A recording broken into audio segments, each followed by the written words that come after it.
वक्रतुंड महाकाय सूर्यकोटि संप्रभ निर्विघ्नं कुरु मे देव शुभ कार्येषु सर्वदा। आप सभी को बाला शर्मा की तरफ से सादर जय श्री राम, जय श्री कृष्ण।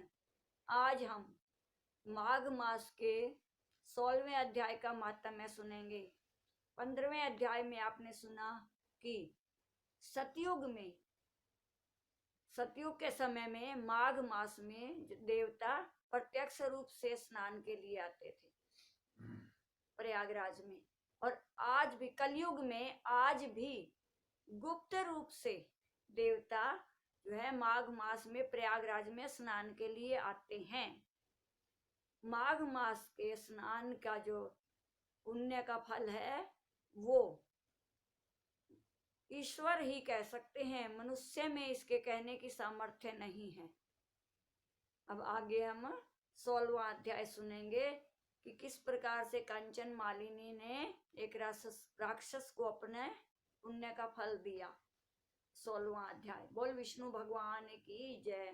कार्तवीर्य कहने लगा कि हे भगवान, वह राक्षस कौन था और कंचन मालिनी कौन थी? उसने अपना धर्म कैसे दिया और उनका साथ कैसे हुआ? हे ऋषि, अत्रि की संतानों के सूर्य, यह कथा सुनाकर मेरा कौतूहल दूर कीजिए। दत्तात्रेय जी कहने लगे कि हे राजन, इस पुरातन विचित्र इतिहास को सुनो। कंचन मालिनी नाम की एक सुंदर अप्सरा थी जो माघ मास में प्रयाग में स्नान करके कैलाश पर जा रही थी। तब उसको मार्ग में जाते हुए हिमालय के कुंज से एक घोर राक्षस ने देखा।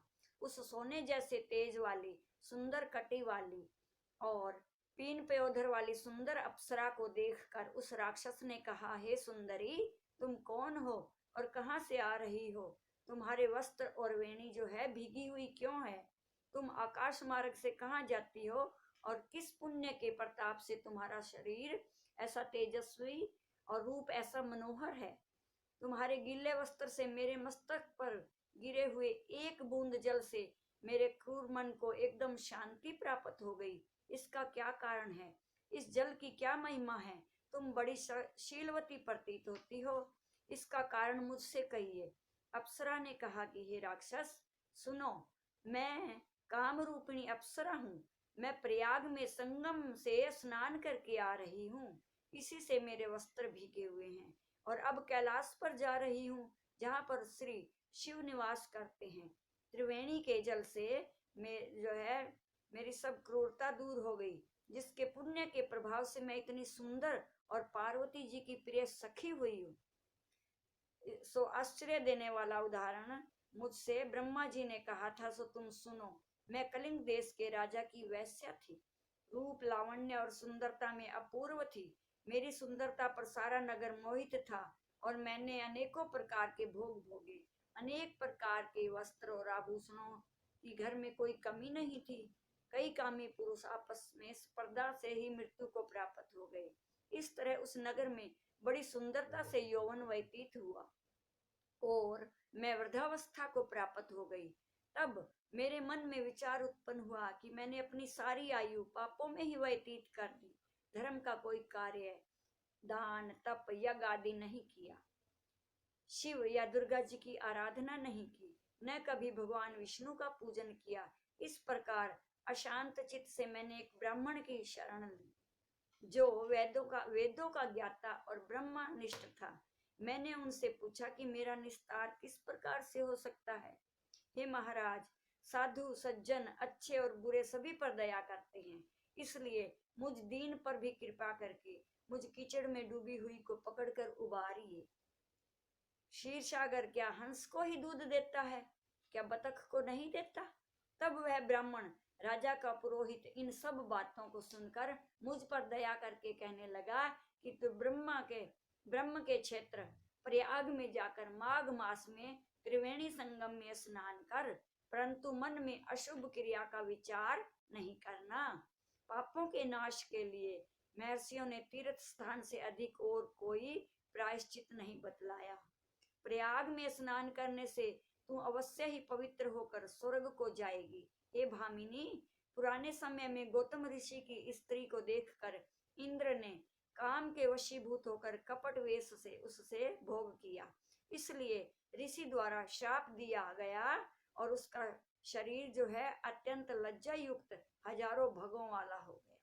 तब इंद्र नीचा मुंह करके अपने काम पाप कर्म की बुराई करने लगा।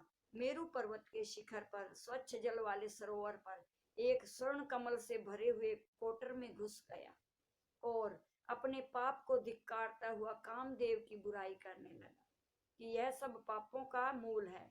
इसके ही वशीभूत होकर मनुष्य नरक में जाते हैं और अपनी धर्म, कीर्ति, यश और धैर्य का नाश करते हैं। इंद्र ऐसा सोच रहा था, सो इंद्र के बिना सारा देवलोक शोभाहीन हो गया। तब देवता, गंधर्व, किन्नर, लोकपाल इंद्राणी के सहित बृहस्पति जी से जाकर पूछने लगे कि महाराज, इंद्र के न रहने से स्वर्ग ऐसा शोभाहीन हो गया है जैसे सप्तपुत्र के बिना श्रेष्ठ कुल। इसलिए स्वर्ग की शोभा के लिए कोई क्रिया सोचिए, इस विषय में देर नहीं करनी चाहिए। तब बृहस्पति जी कहने लगे कि इंद्र ने बिना सोचे विचारे कर्म किया है, उसका फल भोग रहा है, सो वह कहाँ है, मैं तो यह सब जानता हूँ।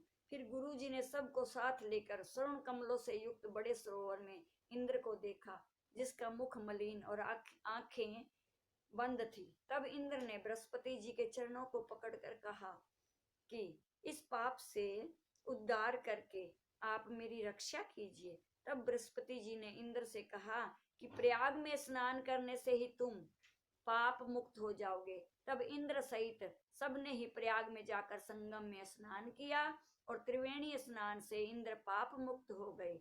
तब बृहस्पति जी ने इंद्र को वरदान दिया कि तुम्हारे शरीर में जितने भग हैं सब नेत्र हो जाएं। तब इंद्र ब्राह्मण के वर से हजारों नेत्र से ऐसे सुशोभित हुआ जैसे मान सरोवर में कमल शोभायमान होता है। ये आपने माघ मास का 16वें अध्याय का महात्म्य सुना। बोलिए विष्णु भगवान की जय। आगे अगली वीडियो में 17वां अध्याय सुनेंगे।